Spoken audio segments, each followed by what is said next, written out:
también subo la grabación de la clase. Entonces, si, pues, no sé, quieren ver la grabación después o ver las notas, esto va a estar disponible. Nada, es la última oportunidad.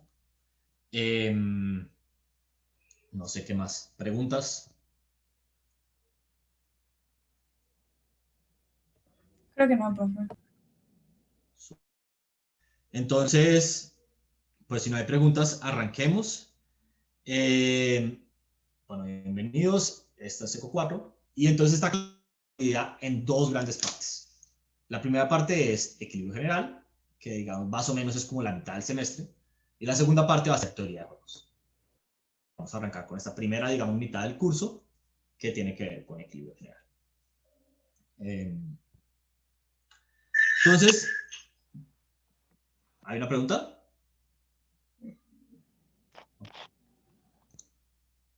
Ok. Listo. Profesor, Entonces, yo sí tengo una pregunta sí, respecto al dale. semestre pasado. Entonces ya no va a haber el 15% de tareas, ¿verdad? Bueno, y de trabajos, sí. Diego me llamó anoche, o sea, honestamente, y me comentó sobre eso y me dijo que no ha decidido. Yo que decide esta semana, entonces no sé, Ah, ok, básicamente. perfecto. O Va. sea, el examen y las calificaciones las hace Diego y pues como usted sabe, el examen es el mismo para todo el mundo, entonces digamos, la verdad es Sí, que mi poder sobre eso es básicamente cero. perfecto. Gracias, profe. Listo. Eh, bueno, súper, entonces eh, vamos a arrancar primero con economías de intercambio. Como lo dice su nombre, esas van a ser economías donde los agentes van a intercambiar bienes eh, y no va a haber producción.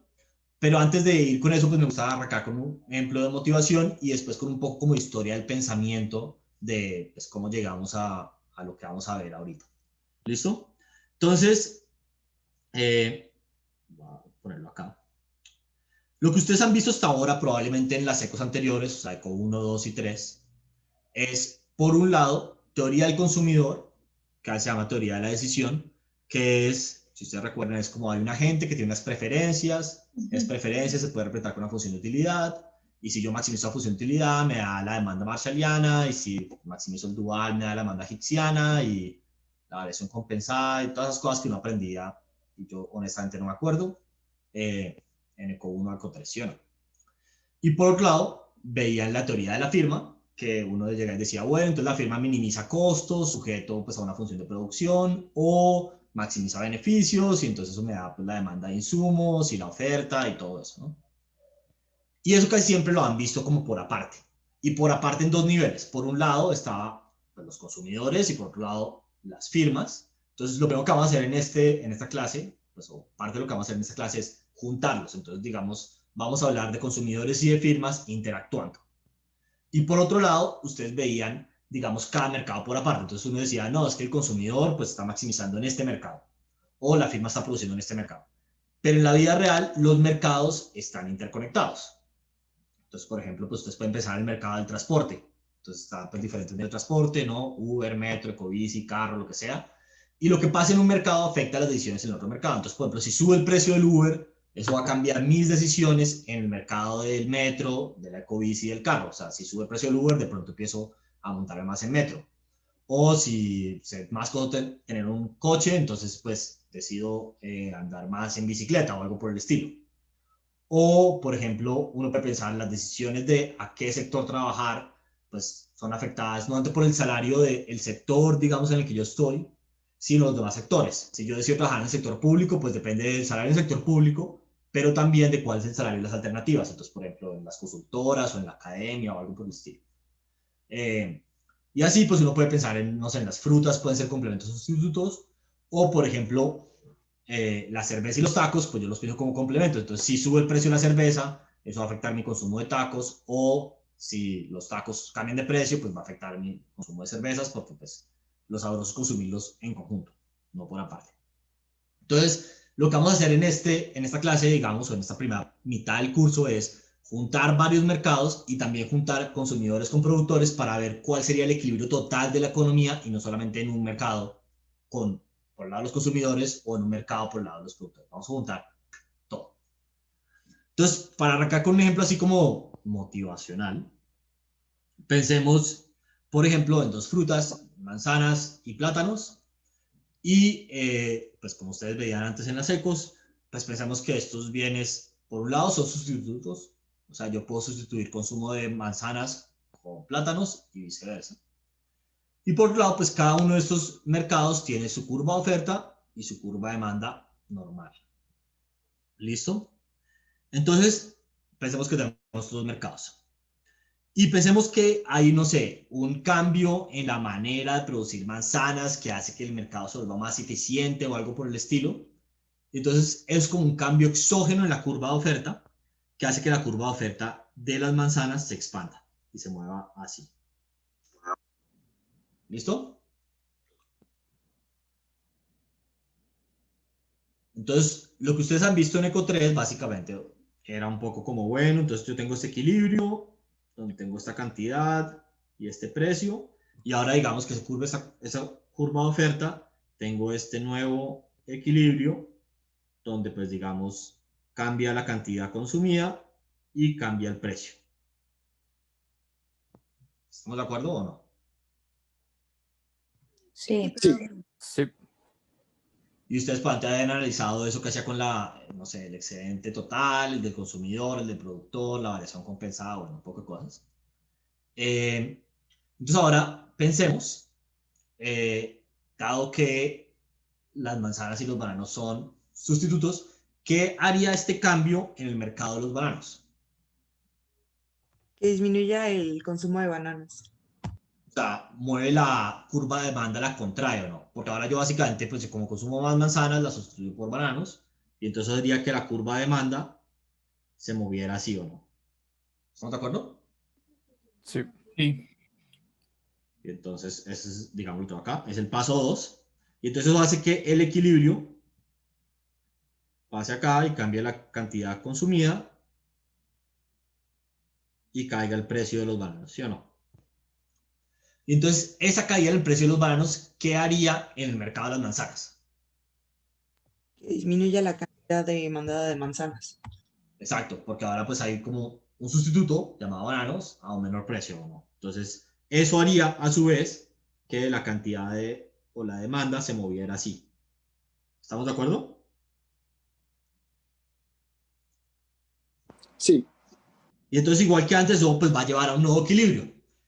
Y esta cosa, pues digamos, va a suceder o va a seguir como haciendo estos cambios uno sobre el otro, o sea, un mercado afecta al otro y de regreso, digamos, hasta el infinito, hasta que lleguemos a un punto en que ya pues no cambian más los precios y las cantidades. Y lo que nosotros queremos estudiar básicamente es, lo que queremos saber es cuál es ese punto, que vamos a llamar el equilibrio del mercado global, o sea, el equilibrio general.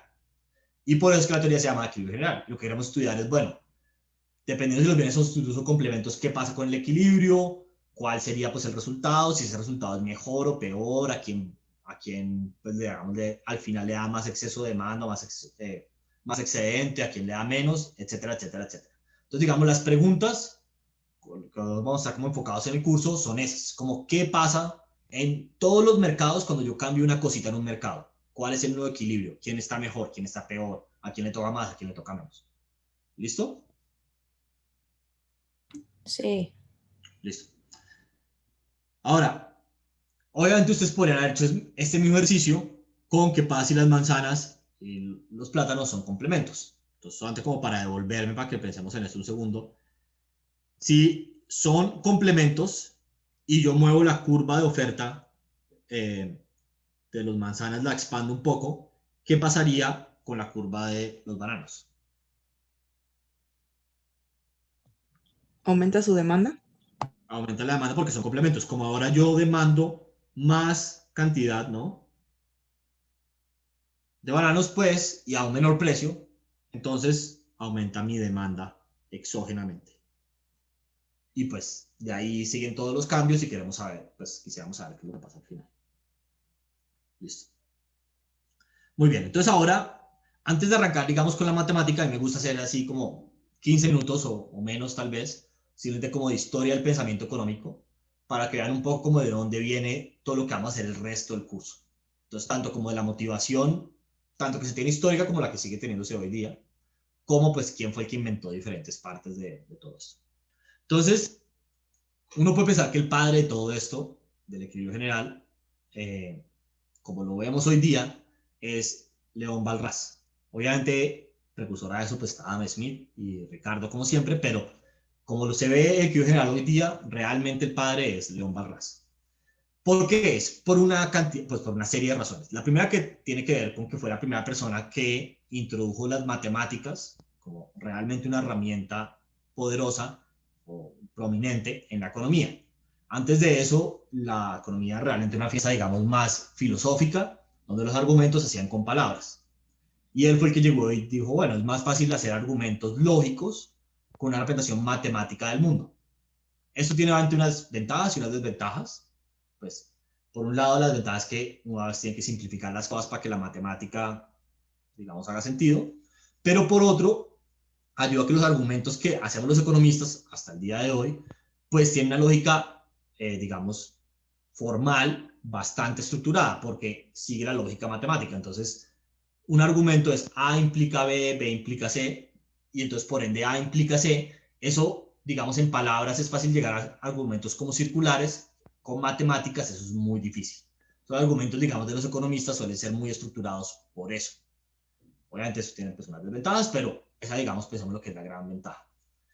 Él, digamos, aparte de cómo hacer esta cosa que, pues, gracias a él es que ustedes hoy día se la pasan derivando y volando a cero, realmente, fue el que, digamos, el primero que yo dijo, bueno, pensemos en la oferta o en la curva de oferta como un problema de maximización. ¿Qué problema de maximización? Pues la firma quiere maximizar beneficios o minimizar costos sujetos a la función de producción. Y las curvas de demanda también como un problema de maximización donde la persona está maximizando su utilidad o sus preferencias sujeto a una restricción presupuestal. Y por ende, pues de ahí me sale la demanda egipciana o marshalliana. Y aparte de eso, y es tal vez lo más importante, fue el primero que en realidad empezó lo que se conoce como la revolución marginal, y es esta noción que tenemos los economistas, que es válida, cierta hoy día, de pensar que las decisiones de los agentes, lo que importa es el beneficio y los costos marginales de cada acción y no el beneficio del costo total. Antes de esto, digamos, la gente solía pensar o llegar al error de que la gente producía hasta que beneficio igual a costo. Y eso no es cierto, pues digamos, ya sabemos hoy día que lo que importa es yo produzco o consumo hasta el punto en el que el beneficio extra que me da la unidad extra es igual al costo extra. Y ya en el punto que esas cosas son iguales, ya no consumo más. Porque antes de eso, pues si hay más beneficio que costo, consumo más. Y después de eso, si hay más costo que beneficio, pues consumo menos. Entonces, digamos, estas tres ideas básicas que se usan hasta hoy día en la economía, todas empezaron por allá en 1860 con Balrás. O sea, tienen más de un siglo de estar ahí. Ahora, Balrás, ¿para qué hizo todo esto? Él realmente estaba detrás de una serie de preguntas normativas.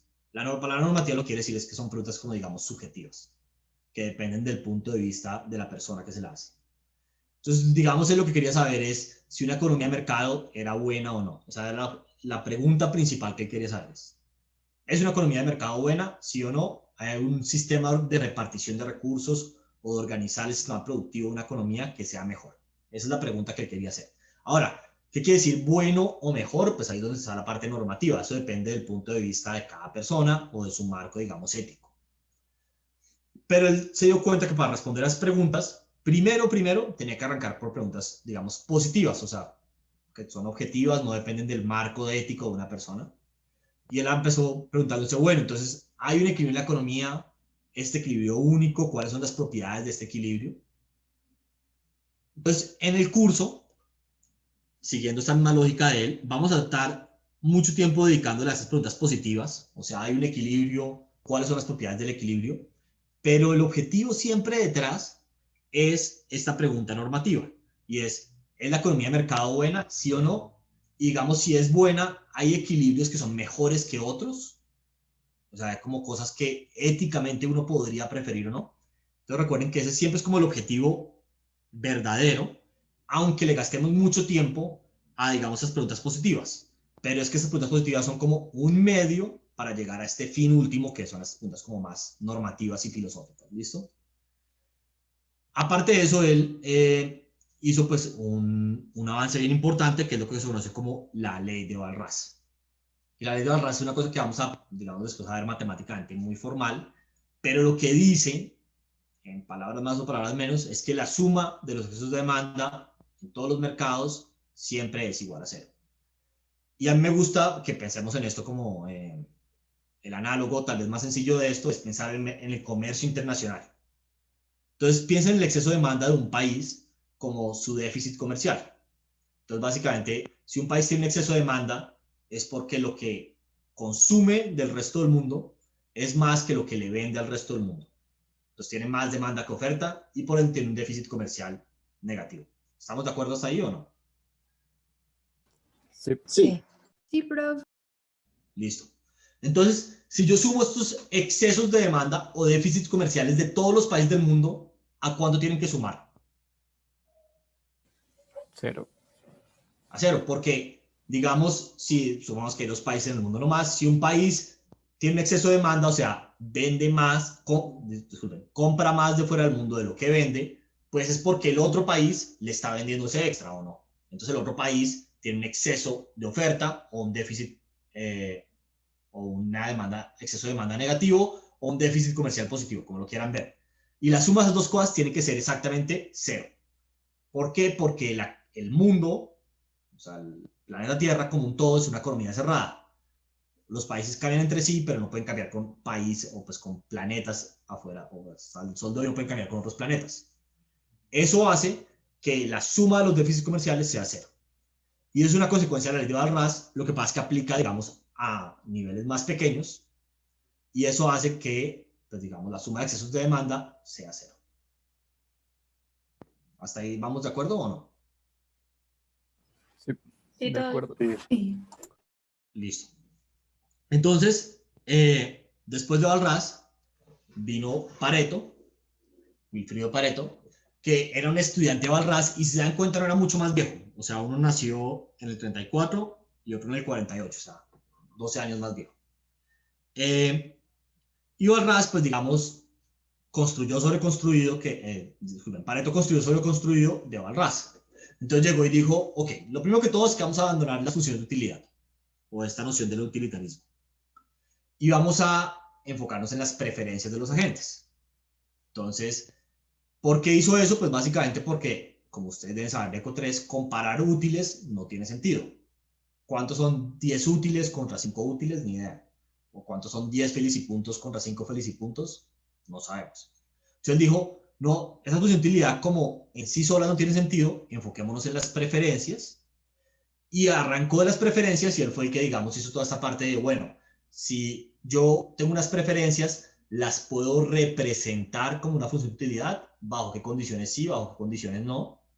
Y las funciones de utilidad son útiles en el sentido que tienen un contenido cardinal, disculpen, ordinal, o sea, nos ayudan a ordenar canastas de bienes, pero no cardinal, porque comparar, digamos, 10 útiles contra 5 útiles no tiene sentido.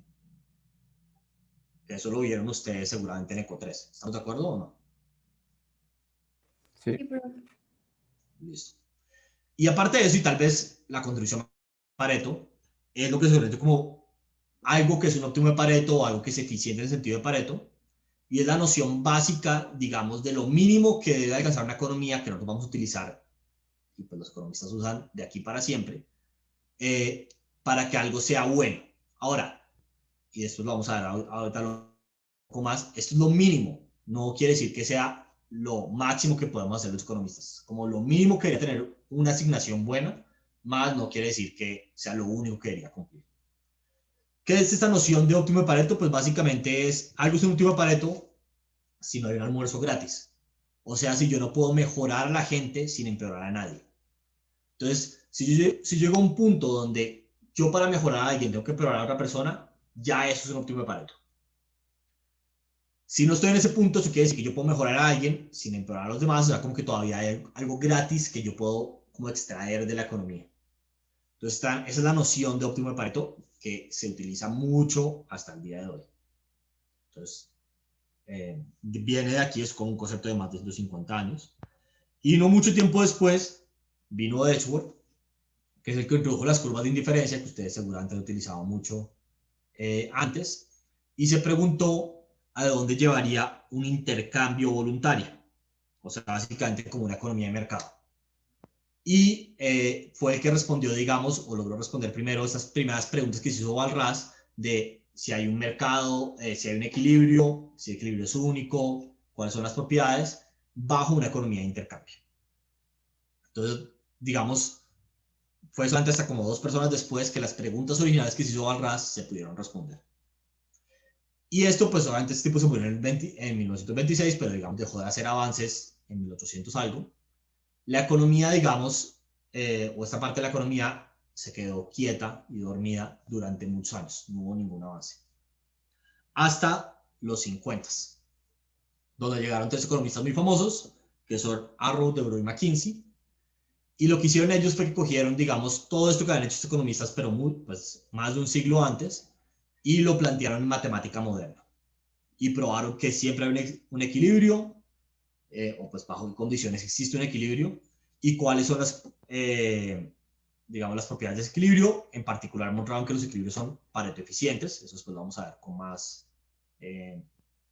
detenimiento, y son avances tan importantes que llegaron a 2 premios Nobel, el de Arrow en el 72 y el de Debreu en el 74. Y ustedes se podrían preguntar acá, ¿qué pasó con McKinsey? ¿Por qué McKinsey no se ganó el premio Nobel? ¿Alguien sabe la historia de eso? No pasa nada si no se la sabe. Es por lo cual no hay Nobel para los matemáticos. ¿Es la historia? No, Ah, eso es verdad, no hay Nobel para los muertos, pero no es porque se haya muerto. La historia es básicamente la siguiente. Arrow y Debreu trabajaban juntos, eran como un equipo, digamos, y están desarrollando la teoría de equilibrio general moderna que vamos a ver nosotros hoy día. Y McKinsey está en otra universidad trabajando paralelamente en lo mismo, y McKinsey la encontró primero, digamos, probó los teoremas primero, y los mandó a una revista científica, la más importante en ese momento, a la cual Debreu era el editor, o sea, es como el que manejaba la revista. Y Debreu, viendo que le iban a robar como este descubrimiento tan importante, digamos, paró la publicación del artículo de McKinsey hasta que Arrow y él lograron finalizar su prueba. Y una vez la finalizaron, la publicaron, y después de que la publicaron, permitieron que McKinsey publicara su artículo. Entonces, digamos, en cronología, ¿qué quedó publicado primero? Quedó primero el hallazgo de Arrow y Debreu, y después el de McKinsey. Pero en cronología de quién, digamos, probó primero, la probó primero McKinsey y después Arrow y Debreu. Esto, digamos, algo que se sabe hoy día, pero en ese momento, pues, estaba como todo, era como difícil saber este drama académico. Entonces, esto llevó a que estas personas se ganaran el premio Nobel. Ya después de que se murieron, Arrow, Debreu y McKinsey, todos, bueno, Arrow no, no, se murió, sí. Ya después de muchos años, pues se supo, digamos, este drama académico, y entonces hoy día se le conoce como la teoría de equilibrio general de Arrow, Debreu y McKinsey, pero McKinsey ya, cuando digamos, se le reconoció su contribución, ya estaba muerto y no se le pudo dar el premio Nobel. ¿Algo como... ¿Sí?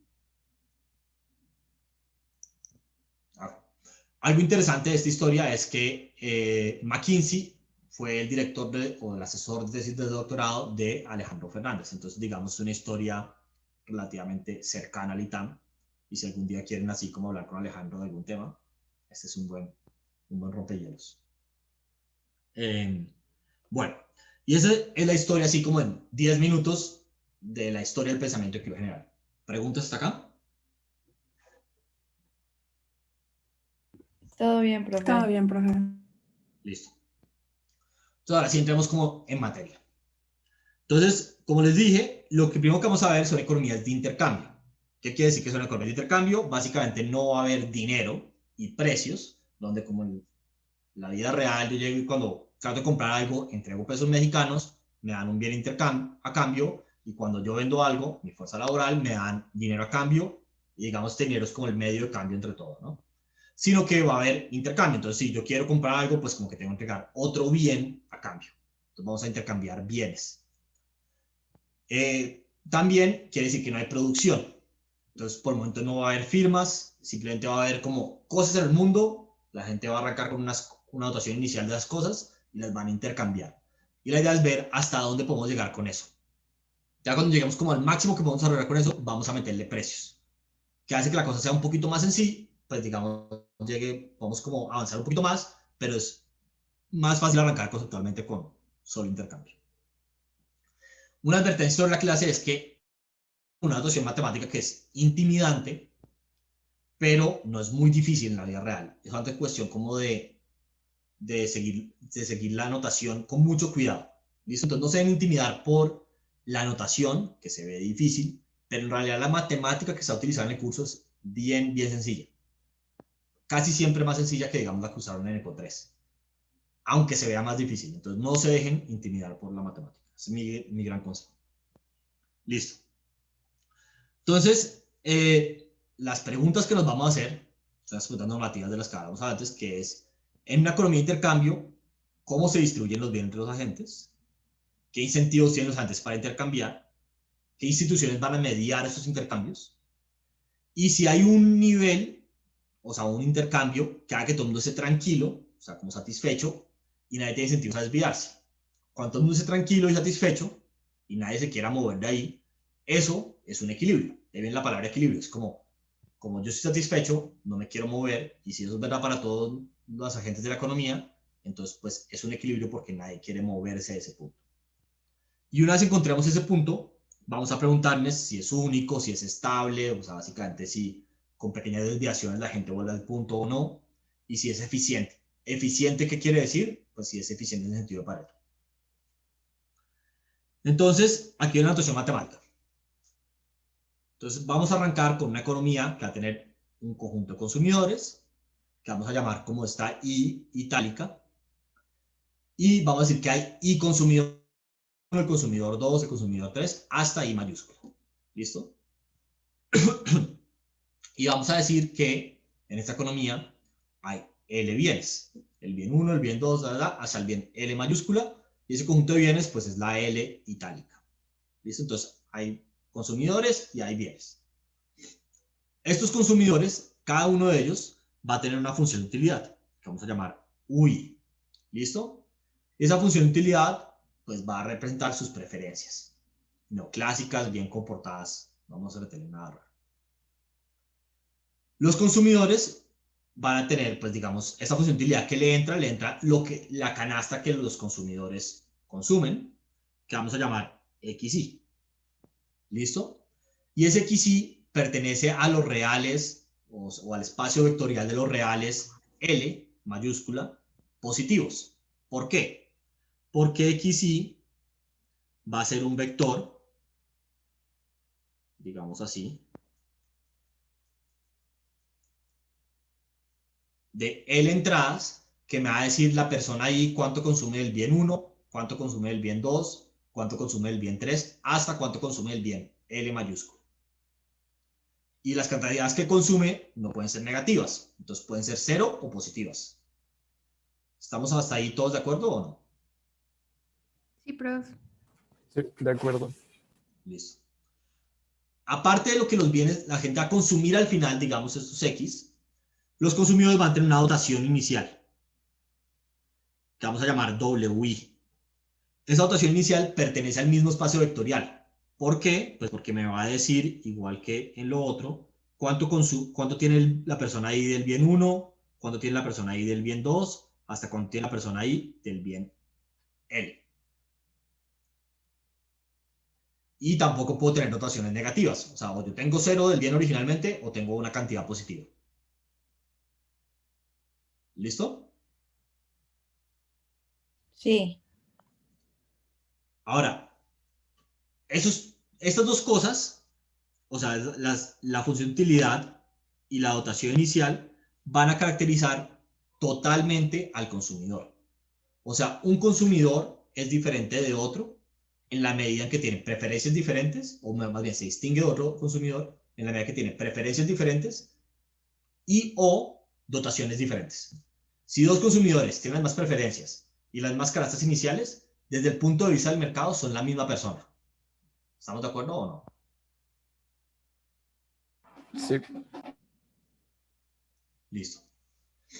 Y estas función de utilidad, como les dije antes, van a representar preferencias neoclásicas. Ya ahorita vamos a hacer un recap de qué quería decir eso, ¿listo?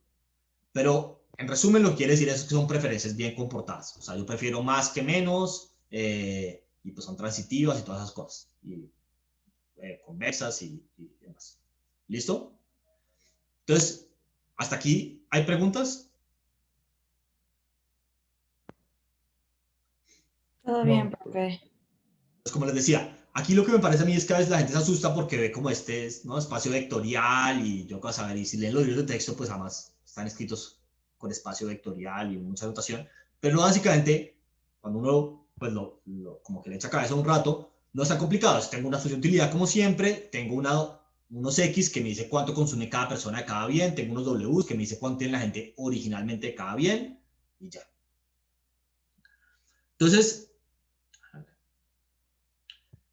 ¿qué son esas preferencias neoclásicas bien comportadas? Pues básicamente lo que me dicen es que las preferencias se pueden representar por una función de utilidad. Eso es un teorema que ustedes vieron en ECO 3. Importante, que son débilmente monotónicas, o sea, prefiero más, que son cuasi cóncavas. Cuasi cóncavas lo quiere decir en español, o sea, es una propiedad matemática, pero lo que quiere decir de las preferencias es que yo prefiero canastas balanceadas a canastas extremas, ¿o no? O sea, si yo tengo una canasta que tiene 10 Pepsis y 0 Coca-Colas, yo que tiene 10 Coca-Colas y 0 Pepsis, y yo soy indiferente entre esas dos, yo prefiero una canasta que mezcla Coca-Colas con Pepsi, o sea, 5 y 5. ¿Estamos de acuerdo o no? Sí, profe, todo Sí. claro.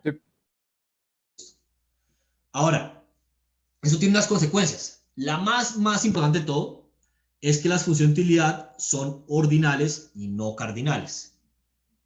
O sea, las funciones de utilidad me sirven para rankear canastas, pero los útiles que me da una canasta no quieren decir nada. ¿Estamos todos de acuerdo o no? Sí. Entonces, por ejemplo, si yo tengo la canasta A que me da 5 útiles, la canasta B que me da 100 útiles y la canasta C que me da 101 útiles, pregunta, ¿puedo yo decir que la canasta B me da 20 veces más utilidad que la canasta A? ¿La prefiero 20 veces más? No. Pues no realmente. Solo puedo decir que prefiero B a A. Y yo podría decir que prefiero B a A mucho más de lo que prefiero C a B. No. No, Tampoco. tampoco. Solo sé que B lo prefiero a A y que C lo prefiero a B. Y como esto es transitivo, pues solamente prefiero C a A. Ya. No, esta distancia, digamos, de 5 a 100 y de 100 a 1, de 100 a 101, no quiere decir nada. Solo sirve para rankear las canastas. Entonces, solo el ranking. Esto es bien importante. Y eso, pues, matemáticamente lo que quería decir era lo siguiente.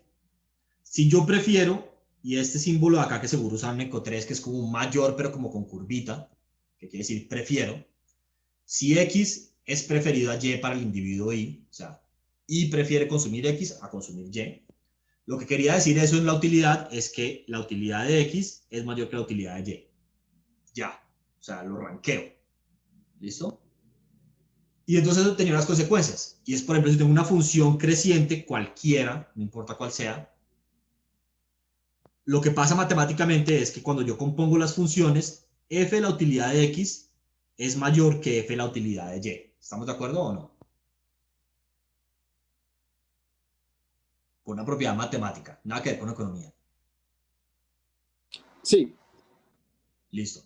Y por ende, esta composición de funciones, o sea, f compuesto con u, también representa las mismas preferencias, o sea, estas preferencias de acá, porque tiene el mismo ranking de las canastas, ¿o no? Sí, Y eso tiene una ventaja y es que me puede ayudar a solucionar problemas matemáticos, o sea, en la práctica, digamos en el examen, que a veces se ven complicados, pero en realidad pueden llegar a ser muy fácil.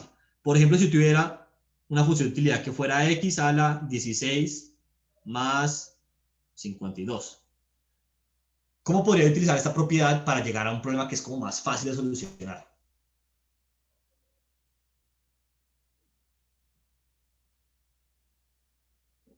¿A quién se le ocurre? ¿Nadie? Ay, No, no pues sé. yo lo- profe, perdón, ¿Puedes es que repetir la pregunta, por no favor? escuché bien. O sea, digamos que yo tengo esta función de utilidad, que Ujú. es logaritmo, digamos, ¿no? Esta es la utilidad de x. logaritmo de x a la 16 más 52. Y eso es como lo que me aparece en el examen. Y yo veo eso y digo, pucha, qué cosa tan complicada. ¿Cómo la puedo simplificar?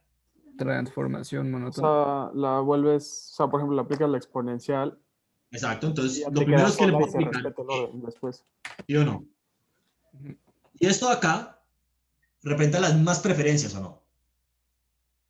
Sí. Y, pues en particular, se vuelve x a la 16 más 52, ¿o no?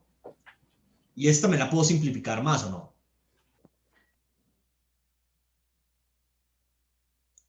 Por ejemplo, le puedo quitar el 52, ¿o no? Ujú.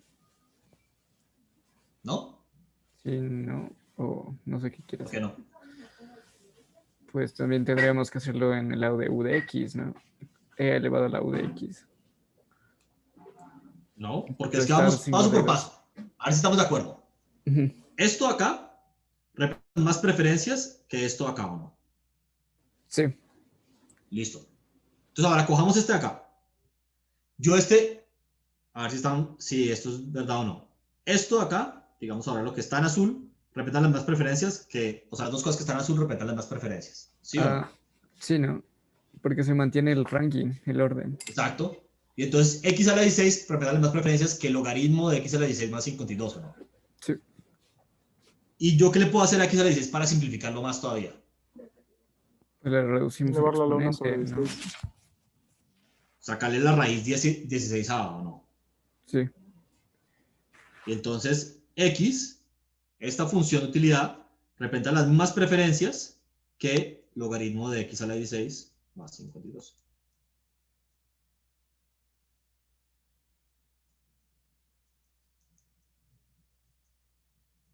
¿Estamos de acuerdo o no? Sí. Y si representan las mismas preferencias, pues ya. O sea, yo puedo solucionar el problema con x o con logaritmo de x a la 16 más 52 y me tiene que dar la misma respuesta o no. Y si no, es que la teoría está mal. Porque si en teoría lo que nos importa son las preferencias y no los útiles, pues x debería funcionar exactamente igual de bien que el logaritmo de x a la 16 más 52 o no. Ujú. Listo. Muy bien. Entonces, en todo lo que vamos a hablar en el curso, digamos, a menos que se diga lo contrario, siempre vamos a hablar de estas preferencias bien comportadas, que de nuevo son monotónicas, cuasi cóncavas, se comportan bien en cualquier otro sentido. Las funciones de utilidad solamente son importantes en el sentido que nos dicen cuál es el orden de las canastas, nada más. Lo que nos importa pues es el contenido ordinal, no el cardinal. Y pues eso quiere decir que podemos aplicar casi todo lo que sabemos de economía a las funciones de utilidad. ¿Bien? Ujú. Listo. Entonces, con eso en mano, vamos a definir lo que es una economía de intercambio.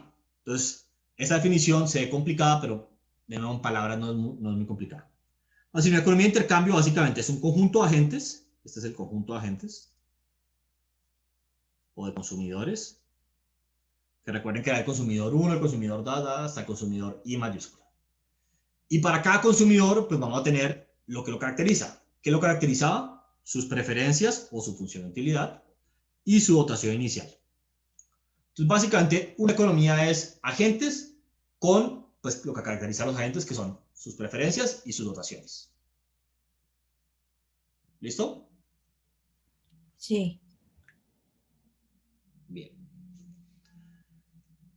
Vamos a llamar a W sin ningún índice como la sumatoria de los Ws Is. Entonces, una cosa que es importante es que los WI, si ustedes recuerdan, pertenecen a este espacio vectorial o no. Entonces, básicamente es WI1 hasta WIL, ¿sí o no? Entonces yo cuando sumo esos vectores, ¿qué es lo que estoy haciendo? Sumas las dotaciones. Exacto. Y cuando uno suma vectores como espacio por espacio, ¿no? Entonces básicamente este W, yo lo podría pensar como W1, W2 hasta WL. Y básicamente lo que tiene W1 es la suma del primer bien para todos los agentes, W2 es la suma del segundo bien para todos los agentes, y WL es la suma de las rotaciones del bien L de todos los agentes, ¿o no? Entonces lo que me dice esto es cuánto hay en la economía en total para cuando sumo lo que tiene todos los agentes para cada uno de los bienes, ¿o no?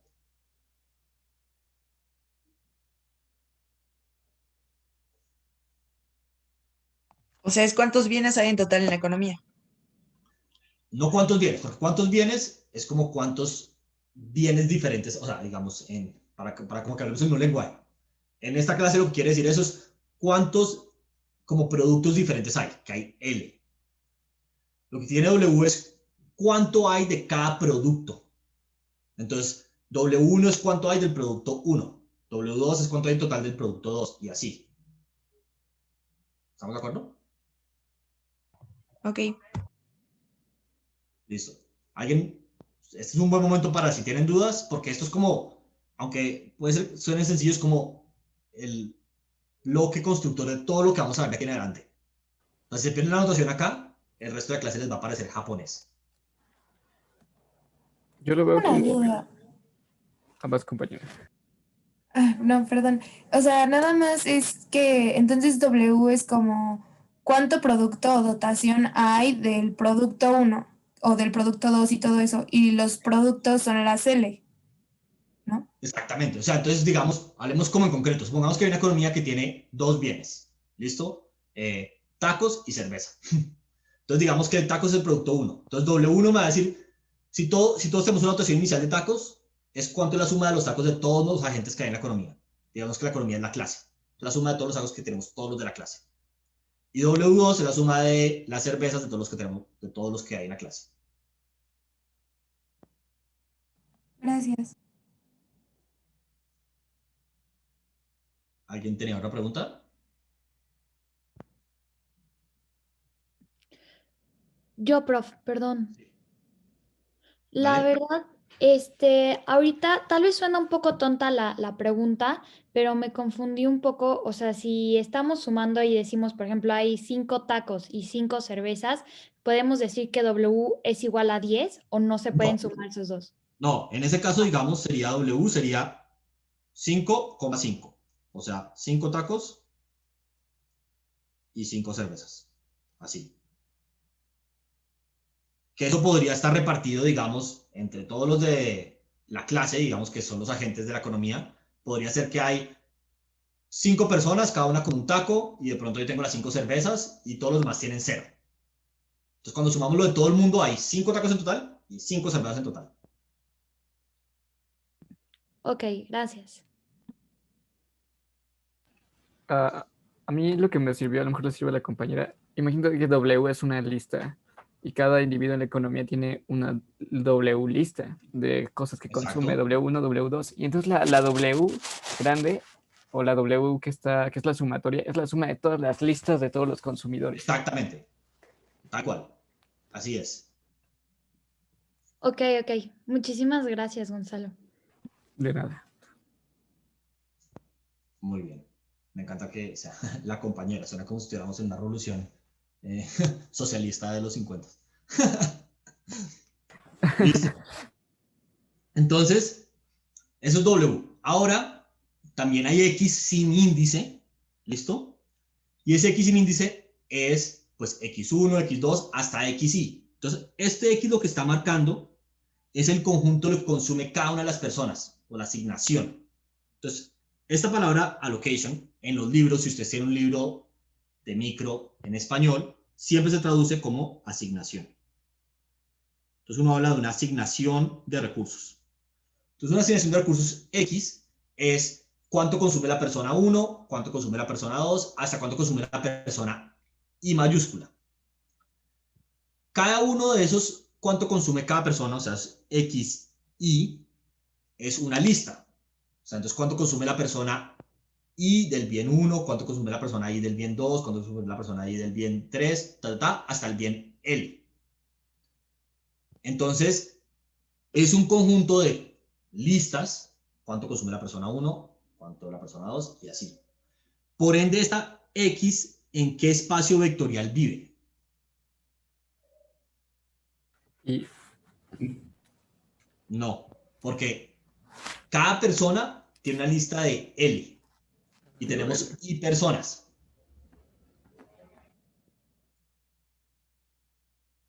Entonces, yo... L cruz I, ¿no? Exactamente.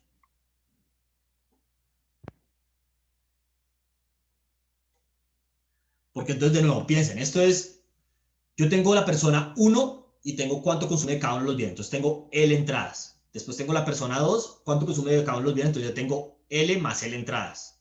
Y así hasta la persona I-ésima. Entonces tengo que tener L entradas para cada persona. Entonces tengo que tener L por I entradas. ¿O no? Sí. Listo. Entonces, este X lo que me dice es cuánto consume cada persona de cada uno de los bienes. O cuál es la asignación, digamos, para cada persona de cada uno de los bienes de la economía. Listo. Entonces, ahora vamos a definir lo que es una asignación o cuál es el conjunto de asignaciones factibles. Entonces, esto en español se conoce como el conjunto de asignaciones factibles.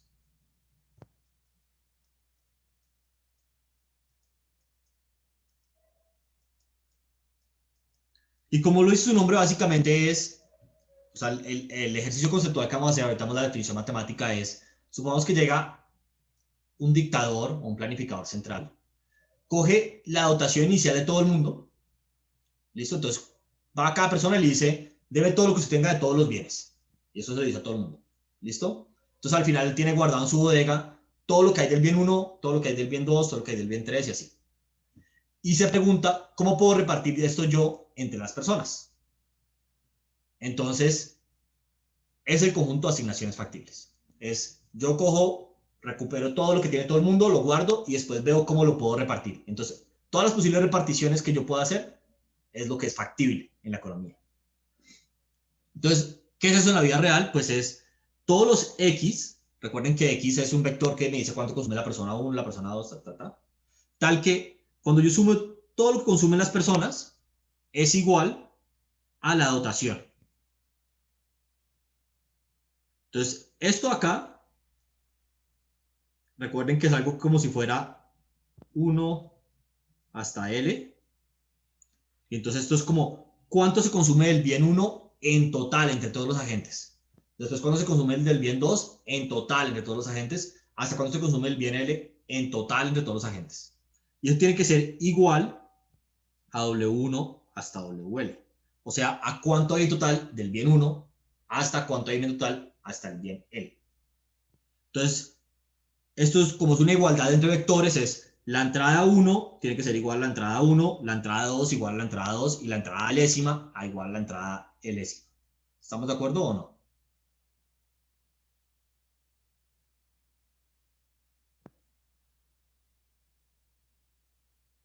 Sí. Ok. Sí, ¿Seguros? profesor. Sí. Yo tengo una duda. ¿Sí?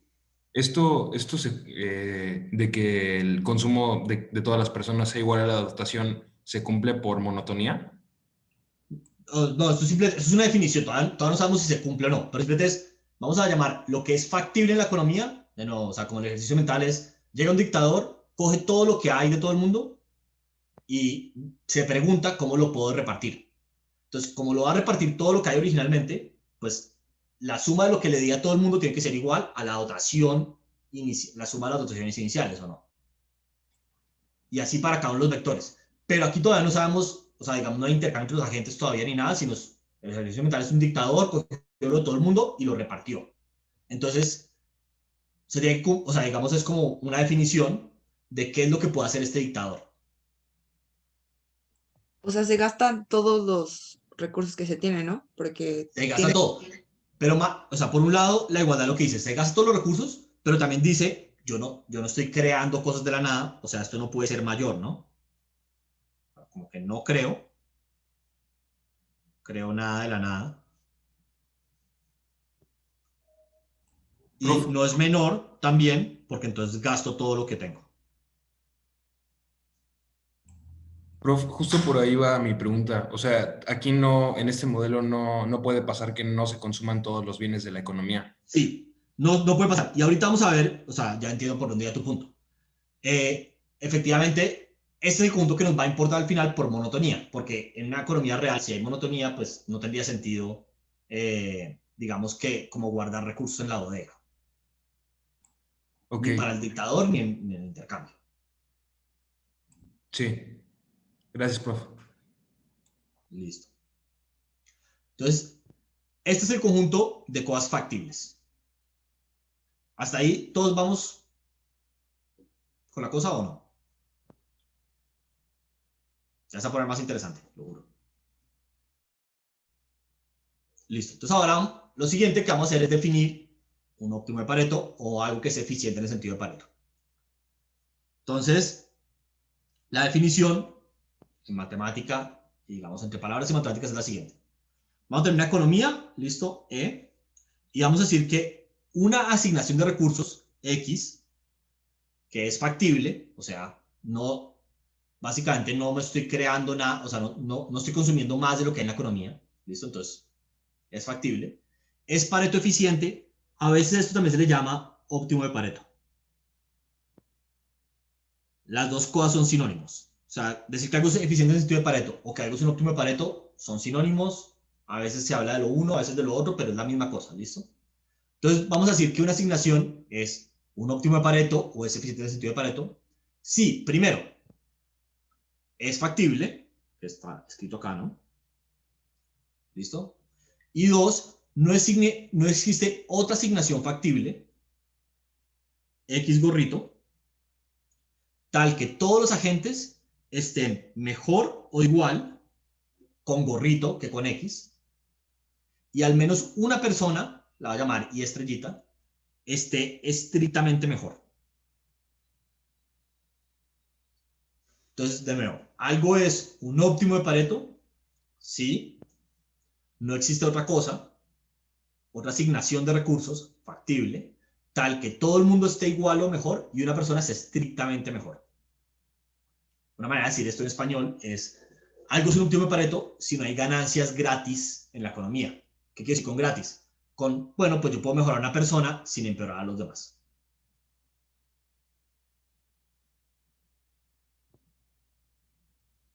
¿Estamos de ¿Se puede acuerdo? repetir lo que dijo al último?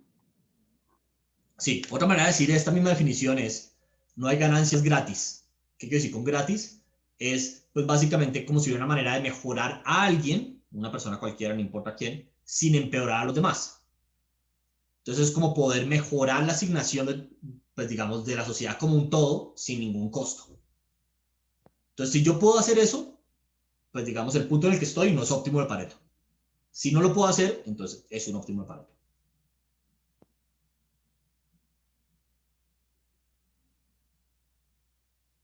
Gracias. A mí a veces me parece que es más fácil entender esto usando esta definición. Entonces, esto se llama Pareto dominancia. Entonces, vamos a decir, tengamos dos asignaciones, X y X gorrito. ¿Listo? Y vamos a decir que X gorrito Pareto domina a X si pasa lo siguiente. Si X gorrito le da la misma utilidad o más, mayor o igual, que X a todo el mundo. ¿Listo? Esto es para todo a todo el mundo. Y para al menos una persona, que en este caso la llame J o Y estrella, como se lo quiera llamar, X gorrito le da estrictamente más utilidad. Entonces, básicamente, si yo tengo dos asignaciones y una hace que todo el mundo esté igual o mejor, pero una persona está estrictamente mejor, entonces esa asignación Pareto domina a la otra. Y entonces otra manera de definir un óptimo de Pareto es X es un óptimo de Pareto si nada factible lo Pareto domina.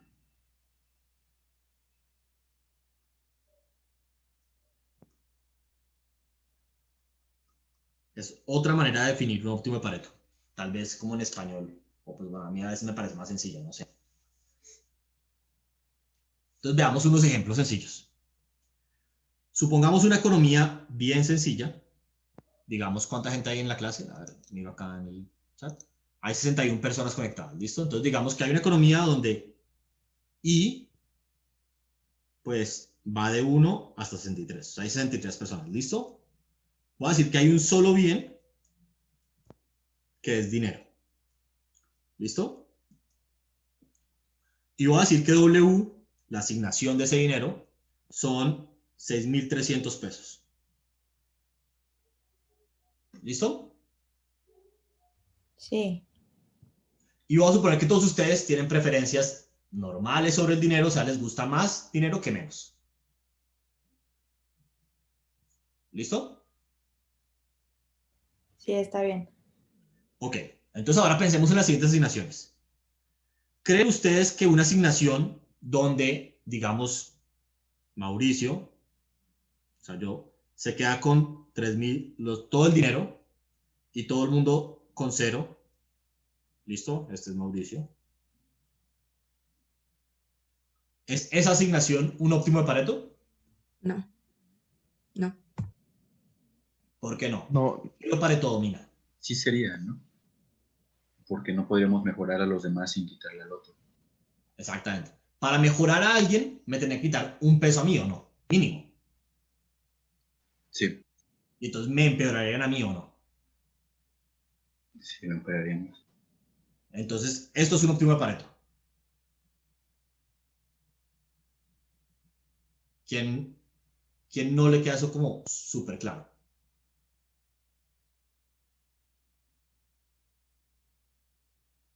¿Preguntas? ¿No? ¿Seguros? pero por ejemplo, aquí no lo estás comparando con otra situación, ¿no? O sea, lo estoy comparando con todas las demás.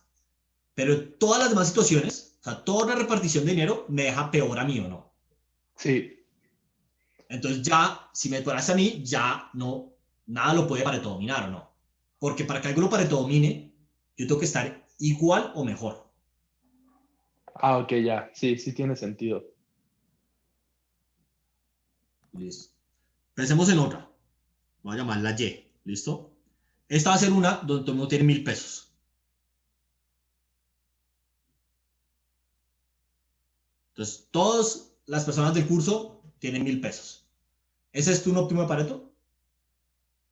No. No, ¿Por qué no? ¿Qué lo Pareto domina? porque no hay uno que esté mejor. Pero para que sea un óptimo de Pareto, o sea, o para que no sea un óptimo de Pareto, lo que yo necesito encontrar es otra repartición de recursos que Pareto domine a esto. O sea, que al menos una persona esté estrictamente mejor y los demás estén igual o mejor también. Pues sí es, ¿no? Porque la única manera que podríamos hacer que una persona tenga más es si a las otras les quitamos. Exacto. Yo estoy de acuerdo con eso. Entonces, O esto sea, es un último de Pareto porque es imposible mejorar a un individuo sin empeorar a los demás. Pero ese no está dentro del presupuesto, ¿Por qué no? porque Ah, 1,000 por 63 no es. esto Base debería 6. ser. Entonces, 100 pesos, eran 100 pesos, lo siento. Eran 100 pesos cada uno. Multipliqué mal.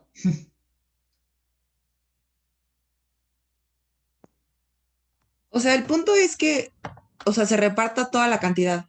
O sea, por ejemplo, si Sí. fuera, no sé, 6.200 para Mauricio y cero para todos los demás, no sería de Pareto. A ver, o sea, digamos, tú dices 6.200 para mí, ¿sí o no? ¿Y cuánto Ajá, para los demás? 0. 0. Ok. Claro, entonces, estamos de acuerdo. Esto no es un óptimo de Pareto. Porque ¿qué lo Pareto domina?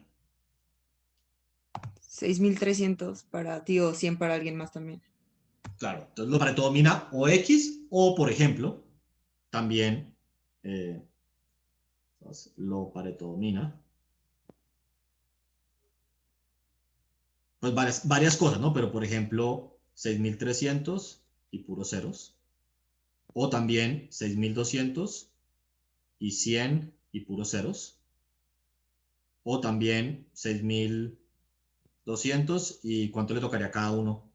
No sé, 100 dividido entre 62. Y así o no.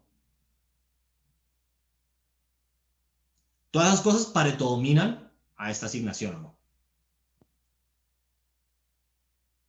Sí.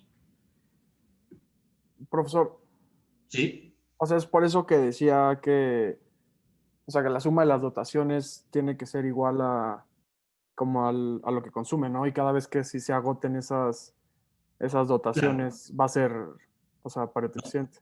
No necesariamente. Entonces ahora pensemos, compliquemos la cosa un poquito, ¿listo? Entonces va a ser lo mismo. Otro ejemplo. Digamos que, de nuevo, hay 63 personas en la economía, ¿no? O sea, el curso. Y vamos a poner que hay dos bienes, ¿listo?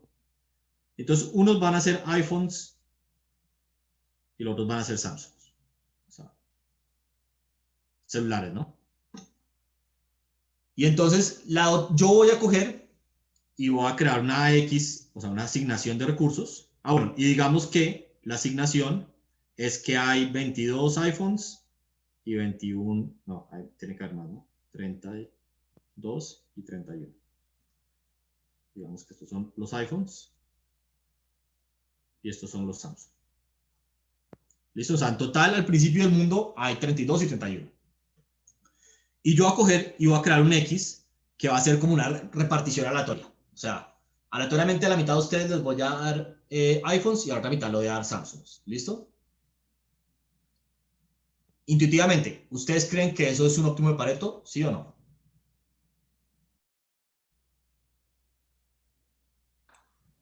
No, porque puede haber gente que no le dé ¿no? utilidad a un Samsung o un iPhone, ¿no? O sea, para encontrar algo que Pareto domina eso, ¿qué es lo que necesitamos encontrar? Saber a quién le gusta iPhone y a quién le gusta Samsung. Sí, pero en particular lo que necesitamos encontrar es a dos personas que una prefiera iPhone y le tocó un Samsung y una persona que le tocó iPhone, Samsung y prefiere iPhone, ¿sí o no?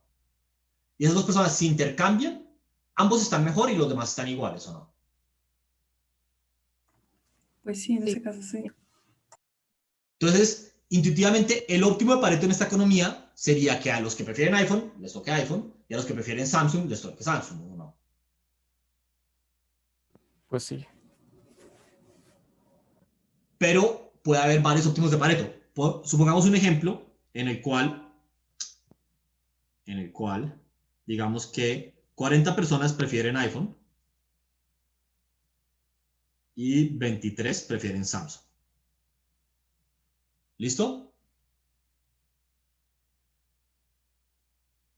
Entonces no hay suficientes iPhone, digamos, para que todos los de iPhone queden felices y sobran Samsung, ¿o no? Sí, correcto. Entonces, intuitivamente, ¿cuáles podrían ser óptimos de Pareto acá? Pues que haya 32 iPhones y 31 Samsungs, ¿no? O sea, eso es lo que hay originalmente. O sea, eso no lo ha cambiado las preferencias de la gente. O sea, estas son las preferencias, ¿no? 44 prefieren. Ah, sí, digo, o sea, un óptimo de Pareto sería que pues 32 personas prefieran un iPhone y 31 un Samsung. No, pero, o sea, tú no puedes cambiar las preferencias de la gente, ¿no? Pues, normalmente. Que Óptimo de las Pareto. 40 personas que prefieren un iPhone, de los 32, y que todas las personas que prefieren un Samsung lo tengan, y me van a sobrar iPhones de tal forma que para que esas 8 personas que no tienen iPhone estén mejor, le tendría que quitar a alguien que ya le dio un iPhone. Entonces cualquier movimiento de los iPhones implicaría un óptimo de Pareto, porque tengo que quitar uno a alguien que ya lo tiene para mejorar a alguien que no lo tiene y darle un Samsung en cambio. No sé si me di a Claro, entender. entonces, a ver, voy a repetir lo que tú dijiste en otras palabras, a ver si estamos de acuerdo. Básicamente, óptimos de Pareto acá es darle a todos los que prefieren iPhone, darle iPhone. A todos los que prefieren Samsung, darle Samsung. Y hay una gente que prefiere iPhone que le va a tocar Samsung, ¿o no? ¿Estamos de acuerdo? Sí. Cualquier asignación así, sin importar de los que prefieren iPhone, ¿a quién le tocó el iPhone? Es óptimo de Pareto, ¿o no? Es correcto. Hay unos en los que, no sé, digamos, si yo prefiero iPhone, a mí me tocó el iPhone y pues muy bien. Y hay otros óptimos de Pareto donde a mí me tocó un Samsung y pues igual es un óptimo de Pareto, ¿o no? Sí. Sí. Listo. Hasta ahí, el concepto de óptimo de Pareto es claro para todo el mundo. Sí, sí está claro. Listo. Entonces ahora, unas preguntas que se van a responder fácil con los ejemplos que ya vimos. Si X es un óptimo de Pareto, ¿eso quiere decir que Pareto domina a todo lo demás?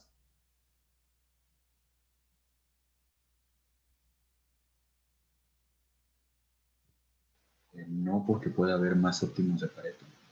Exacto. Entonces, por ejemplo, si nos vamos al ejemplo del dinero, aquí hemos visto dos óptimos de Pareto que ninguno Pareto domina al otro, ¿o no? Sí. Listo. Ahora, si yo tengo dos canastas, ¿es siempre el caso que alguna Pareto domina a la otra? No. No necesariamente. No. Puede que no sean comparables, o sea, puede que los dos sean óptimos de Pareto, por ejemplo. Para óptimos de Pareto, lo único que importa es el de las dotaciones iniciales, no es quién tiene quién, sino el total o no. Porque el ejercicio mental que estamos haciendo es, de nuevo, un dictador coge lo de todo el mundo y lo reparte. Y queremos como preguntarnos cuáles son las buenas reparticiones que podría hacer este dictador. Entonces no importa quién tiene qué, porque el dictador le quita a todo el mundo todo lo que tiene, sino importa el total de lo que tenemos entre todos. ¿Estamos de acuerdo? Sí. Listo. Entonces, a ver, estamos de acuerdo. Bajo básicamente cualquier marco ético, un planificador central o un dictador, como lo quieran llamar, debería mínimo alcanzar o repartir los recursos de tal manera que sea Pareto eficiente, como mínimo o no. Porque si no, está como dejando plata sobre la mesa, como que podría mejorar a alguien sin empeorar a los demás. ¿Estamos de acuerdo o no? Sí. Sí, yo tengo una duda en cuanto a lo de las dotaciones iniciales. Para hacer la repartición sí tienen un peso, ¿no? Porque necesitas saber las dotaciones iniciales para saber si los estás empeorando de cómo estaban, ¿no? No, porque aquí el dictador, hasta el momento, no le importa si empeoró a la gente respecto a su situación. O sea, es una buena pregunta. Pero digamos, yo no he dicho que al dictador le importe no empeorar a la gente comparado con donde arrancó. Lo único que le importa es, le va a robar a todo el mundo todo y ver cómo lo reparte. Entonces, por ejemplo, uno puede coger un dictador que le recoge todo el dinero a, no sé, Carlos Slim y no le importa si a Carlos Slim le baja un poquito la utilidad. Lo que él se está preguntando es cómo repartir la plata entre todos los mexicanos de manera que sea un óptimo de Pareto. O sea, mínimo, como que ya no puedo mejorar a alguien sin empeorar a los demás. Ok. Y en el ejemplo del 6300 y que todos los demás eran 00000, Sí. entonces ahí no sería, o sea, ahí lo Pareto domina el de 100, 100, 100, 100, 100, o No, no se pueden comparar entre no se pueden Paretos. comparar. Ambos son óptimos de Pareto. Ok. Ujú. Entonces, aquí viene, y esto viene en la segunda parte que yo quiero agregar, y es, de nuevo, esto es lo mínimo, o sea, es como lo mínimo que debería ser un planificador central benévolo, un dictador o como quieran llamar, pero eso no quiere decir que sea lo, digamos, lo único, ni lo máximo que debería ser, porque puede que al planificador central le importe, no sé, alguna noción de justicia. Entonces, si al planificador central le importa alguna noción de justicia, puede que prefiera Y a X o no. Y las dos son óptimos de Pareto. ¿Estamos de acuerdo o no? Sí. Listo. Ok. Entonces ahora, aquí viene el punto de por qué en el conjunto eficiente solamente hablamos de igualdad. ¿Podría, bajo utilidades que son estrictamente crecientes, tener un óptimo de Pareto tal que esto sea menor? O sea, que la suma de lo que consume es menor que la suma de las dotaciones para algún bien. No.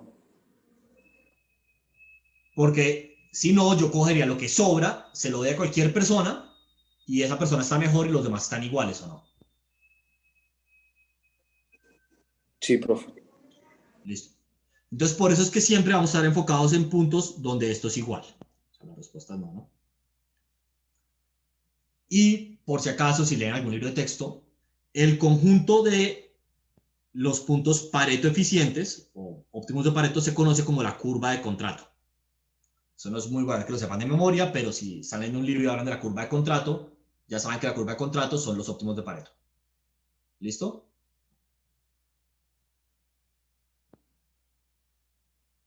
¿Hasta ahí todos estamos de acuerdo conmigo o no? Sí. Listo. Entonces ahora vamos a introducir un concepto que nos va a ayudar mucho a hablar de los equilibrios y los óptimos de Pareto y demás, que es la caja de Edgeworth. Esta caja de Edgeworth solo sirve para economías con 2 bienes y 2 consumidores. Ahorita van a ver por qué. Si hay más de 2 bienes o más de 2 consumidores, ya la caja de Edgeworth no sirve. Pero la caja de Edgeworth, digamos, es un instrumento bastante útil para entender los conceptos que se van a extender a muchos bienes y muchos consumidores. ¿Listo? Sí. Entonces, esta caja de Edgeworth arranca normal como, digamos, cualquier gráfico que usted hiciera en Eco 3. Acá en el origen voy a poner, digamos, a la persona A. Esto acá va a ser cuánto consume esa persona del bien X. Esto es cuánto consume esa persona del bien Y. Y digamos, la longitud de estos X va a ser el total de lo que hay de X y el total de lo que hay de Y. Esto básicamente es XA más XAB. O sea, es cuánto tiene la persona A de X más cuánto tiene la persona B de X. Eso es lo máximo que podría consumir una persona del bien X, ¿o no? Sí, suponiendo que la otra persona le diera todo lo que tiene de X. Sí, pero digamos, en principio es lo máximo, ¿o no? Que se podría. Porque yo no puedo más de eso porque no puedo crear X de la nada, ¿o no? Sí. Y para Y es básicamente lo mismo. Pues lo máximo que se puede consumir de Y es pues lo que yo tengo más lo que tiene la otra persona, ¿no? Listo. Hasta ahí, eso casi que igual que con 3. Ahora lo que vamos a hacer es que vamos a meter a la persona B en la misma gráfica. ¿Cómo vamos a hacer eso? Yo voy a poner el origen para la persona B completamente opuesto.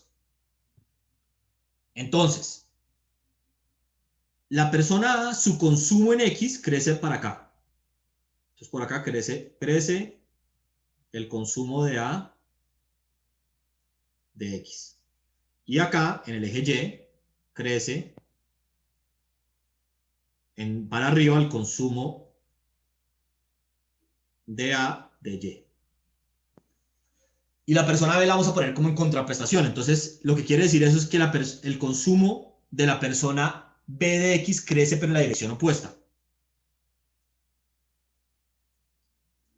Consumo de B de X. Y para abajo crece el consumo de B de Y. ¿Listo? ¿Y entonces qué quiere decir eso?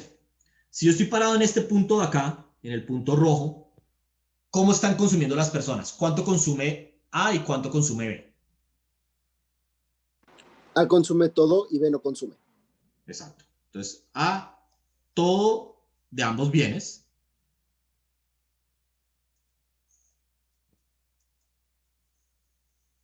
Y B, nada. Si me paro en el punto azul, o sea, este de acá, entonces, ¿cómo serían los consumos? B consume todo y A consume nada. ¿Listo? Y si me paro, por ejemplo, en este punto de acá, el verdecito, entonces, ¿cómo sería eso? A consume todo X y B consume todo Y. Exacto. Y entonces eso lo puedo extender a cualquier punto acá. Entonces me voy a ir a un punto cualquiera, el punto P. ¿Listo? Entonces, este punto, básicamente lo que me marca es, en esta dirección, cuánto consume la persona A o no, que es XA. ¿Estamos de acuerdo? Del bien X. Y lo que sobra, porque recuerden que la longitud del eje es todo lo que hay de X, pues es cuánto consume B o no, porque lo que no consuma A lo consume B. ¿O no? Sí, Pero lo porque que se tiene sobra, que que es agotar. esto acá, es lo que consume B.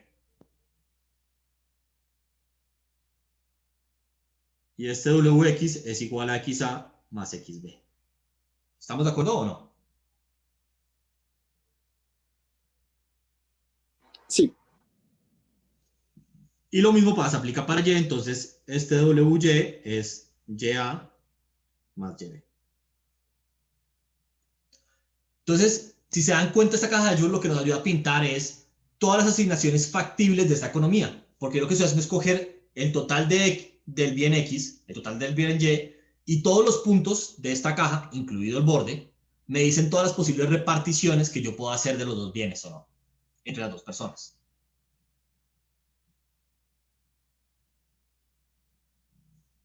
¿Estamos de acuerdo o no? Sí, profe. Listo. Entonces, lo único que nos falta pintar de la economía, ya tenemos, si se ponen a pensar, ya tenemos las dotaciones, tenemos, digamos, a las personas, nos falta pintar las preferencias o no. ¿Estamos de acuerdo? Sí. Entonces, voy con una caja de hecho concreta. Digamos, está acá, X mide 2 y Y mide 2, o sea, quiere decir, hay 2 unidades del bien X y 2 unidades del bien Y. ¿Listo? Y yo tengo una dotación, o pues no, tengo un punto, una repartición de bienes, que es este punto naranja, ¿listo? Entonces, en ese punto naranja, pintemos las curvas de indiferencia de las personas. Entonces, las de la persona A, pues son normalcitas, ¿o no? Como convexas al origen. ¿Estamos de acuerdo o no? Sí. ¿Cómo serían las de la persona B? Reflejada, ¿no? Invertidas. Las son convexas, pero al origen de él que está acá, ¿o no? Entonces se verían algo así. ¿Estamos de acuerdo?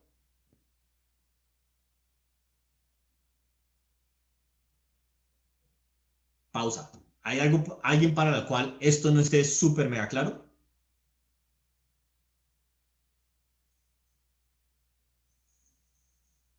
Ok.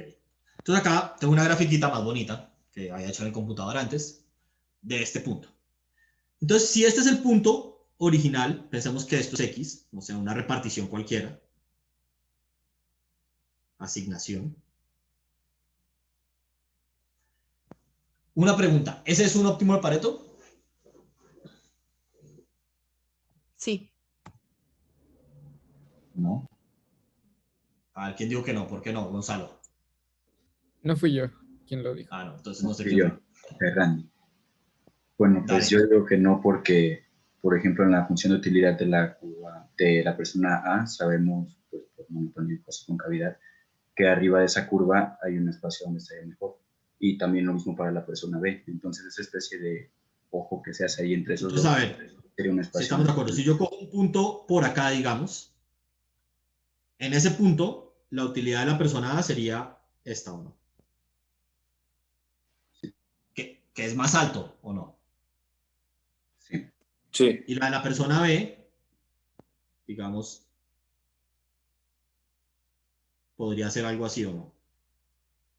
Sí. Que también es más alta para la persona B. Entonces, Sí. el punto Pareto domina al punto naranja o no. Sí. Pues igual que en Eco 3 vamos a buscar tangencia otra vez, o lo más Sí, parecido. ya casi, vamos para ahí. Eso es, espera, un segundo. Entonces, Celia, ¿estabas de acuerdo o no? Que creo que tú eres la que has dicho que no estabas de acuerdo, que era último de Pareto. Ah, creo que sí, ya vi. Ok, entonces el punto azul, Pareto domina al punto naranja. Ahora, pregunta, ¿el punto azul es un óptimo de Pareto? Tampoco. O sea, sí, Porque, pero hay uno mejor. no, o sea, no, exacto, no es un óptimo de Pareto. O sea, el azul Pareto domina el naranja, más no quiere decir que el azul sea óptimo de Pareto. Exacto. Porque al azul hay otras cosas que lo Pareto dominan, ¿o no? Sí, igual el ojito, bueno, el ojito que dijo Randy. Exacto, lo que está acá adentro, ¿o no? Sí, tengo una duda justo ahí. Sí. Es cuando es, digamos, hay una única tangencia, ¿no? No que hay como una doble tangencia que ya encuentras el óptimo, ¿no? Sí, bueno, o sea, sí, por el momento quedémonos así con el ejemplo sencillito y después vemos más complicado. Ok. Pero estamos de acuerdo que básicamente siempre que haya espacio entre las dos curvas, ese espacio Pareto domina a, digamos, a esos puntos. Entonces, para que no haya espacio, necesitamos que haya tangencias en las curvas, ¿o no? ¿Estamos de acuerdo o no? Sí. Sí. Listo. Entonces, solamente para poner esto acá como en resumen. esto de acá, Pareto domina al punto naranja. Todo lo que está ahí adentro. Entonces, para que algo sea un óptimo de Pareto, pues no podemos tener ese espacio azul. O sea, con que no pueda haber nada que lo Pareto domine, entonces no puede haber espacio azul, entonces va a ser el punto de tangencia. Entonces, busquemos el punto de tangencia. Entonces, la manera más fácil de hacer esto es, voy a dejar al individuo A quieto. ¿Listo? Entonces voy a dejar la misma utilidad para A y preguntarme cómo puedo mejorar a B lo que más pueda sin empeorar a A. Que recuerden que es como el concepto de óptimo de Pareto. Es cómo puedo dejar a alguien igual de bien y mejorar a otra persona lo que más pueda. Entonces, ¿cómo puedo mejorar a B lo que más pueda sin empeorar a A? Entonces yo, por ejemplo, podría decir, voy a esta curva verde y en este punto verde B está mejor y A está igual o no.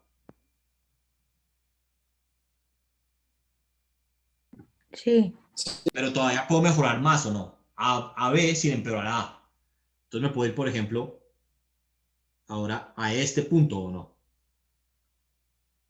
Y todavía puedo mejorarlo aún más sin empeorar a A, justo hasta este punto de tangencia o no. Sí. Y este punto sería un óptimo de Pareto.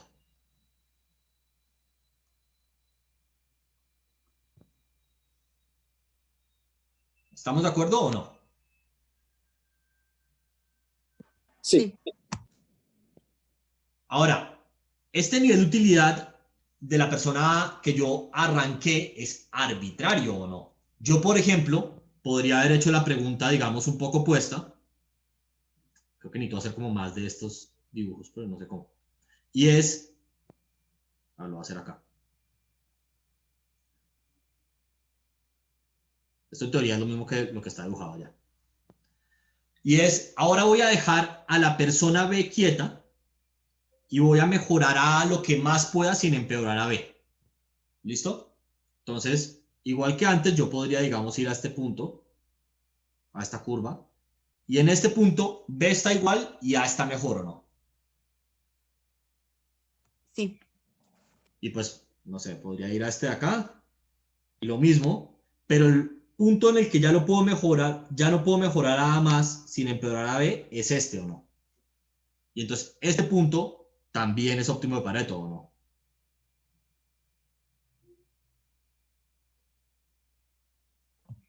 Sí. Listo. Y yo incluso podría arrancar en otras curvas. Yo diría, bueno, ¿por qué no arrancamos más bien A dejándolo en este punto? ¿Y qué es lo máximo que puedo mejorar a B sin empeorar a A? Entonces, pues, sería esta curva de tangencia, ¿o no?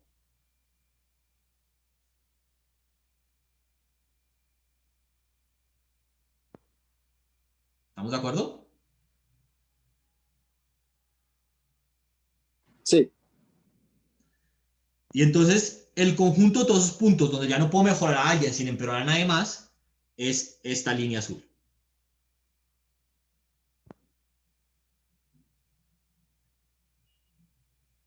Y entonces, esta línea azul es el conjunto óptimos de Pareto, que también se conoce como ¿qué? Curva de contrato. Exacto.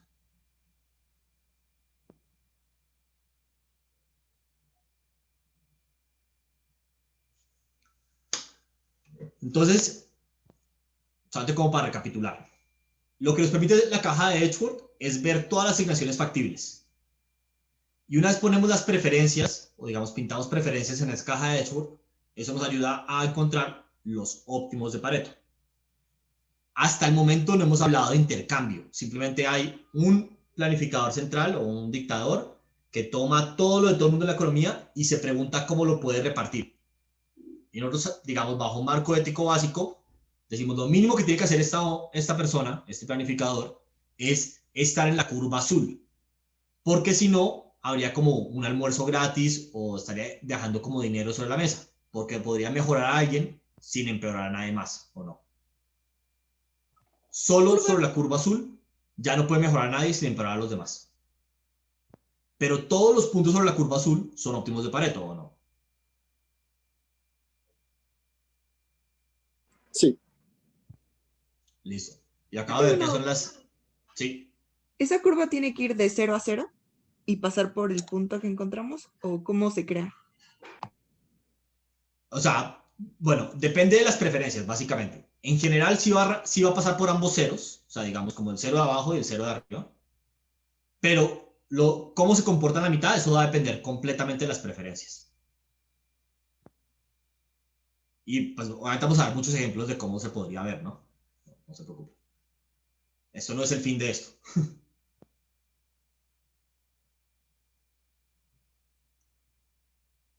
Ok, entonces, como son las 5:30, paremos acá y la próxima clase, digamos, retomamos acá y vemos varios ejemplos de cómo encontrar óptimos de Pareto. Gracias, profe.